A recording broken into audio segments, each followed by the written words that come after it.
की कोई जमीन। वह एक छोटी सी झोपड़ी में रहता था, लेकिन गांव में आई बाढ़ के कारण उसकी झोपड़ी भी बह गई।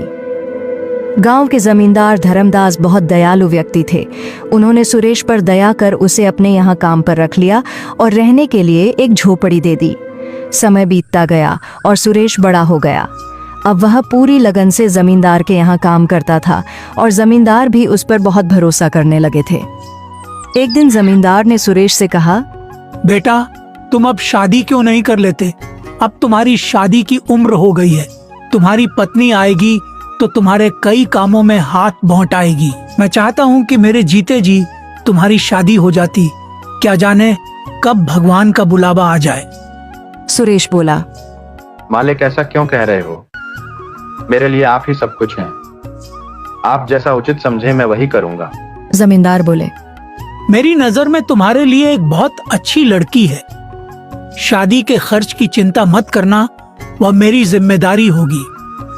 सुरेश झिझकते हुए बोला, जो भी आपका निर्णय होगा वह मेरे भले के लिए ही होगा। आप मेरे पिता समान हैं। धर्मदास का बेटा विक्रम ये सब सुन लेता है और गुस्से में अपने पिता के पास आता है। पिताजी, ये आप क्या कर रहे हैं? सुरेश हमारा नौकर है और आप उसकी शादी का खर्च क्यों उठा रहे हैं? धर्मदास ने सख्ती से जवाब दिया, वह मेरा नौकर नहीं, बेटे जैसा है। विक्रम चिढ़कर बोला, आप मेरे पिताजी हैं या उसके? धर्मदास नाराज होकर बोले, जब मैं बीमार था तब कहाँ गया था तुम्हारा अपनापन? तब सुरेश ने मेरी कितनी सेवा की थी। वह दिन रात मेरी देखभाल करता था और तुम अपने शौक में मस्त रहते थे। तुम मुझे मत सिखाओ कि कौन अपना है और कौन पराया।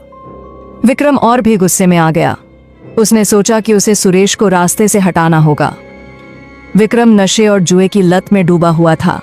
एक दिन उसने अपने पिता से 10,000 रुपए मांगे, लेकिन जब जमींदार ने उसे पैसे देने से इनकार कर दिया तो वह भड़क उठा। विक्रम ने सोचा, अब मैं देखता हूँ कि मुझे पैसे कैसे नहीं मिलते। वह चोरी की योजना बनाने लगा। अगले दिन जमींदार की तिजोरी से 20,000 रुपए गायब हो गए। पूरे घर में हड़कंप मच गया। विक्रम मौके का फायदा उठाकर बोला, पिताजी, चोर और कौन हो सकता है? सुरेश ही होगा। सुरेश हैरान रह गया। उसने सफाई दी, मालिक, मैं ऐसा नहीं कर सकता। आप पर मेरा पूरा जीवन समर्पित है।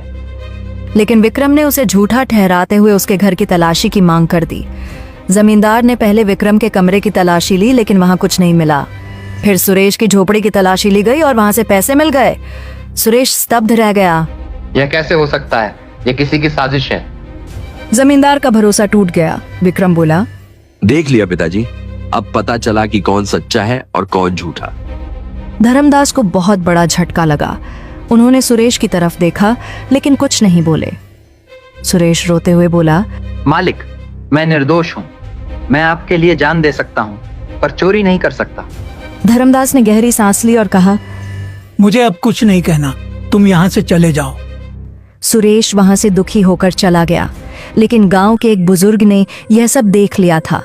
उन्होंने जमींदार को बताया कि उन्होंने आधी रात को विक्रम को चुपके से पैसे छुपाते देखा था।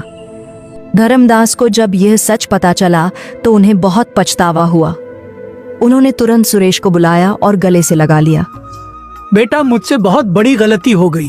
मैं तुम पर भरोसा नहीं कर सका। विक्रम ही असली चोर है। सुरेश की आंखों में आंसू थे, लेकिन उसने जमींदार से कहा, मालिक, आपको दोषी महसूस करने की जरूरत नहीं। आपके लिए तो मैं जान भी दे सकता हूँ। धर्मदास ने विक्रम को घर से निकाल दिया और उसे अपनी गलती सुधारने का आदेश दिया। विक्रम का झूठ उजागर हो चुका था। गांव के लोग जमींदार के फैसले की सराहना करने लगे। सुरेश को फिर से जमींदार ने अपने साथ रख लिया और उसे अपना उत्तराधिकारी बना लिया। इंसान की असली पहचान उसके कर्मों से होती है, न कि उसकी संपत्ति से।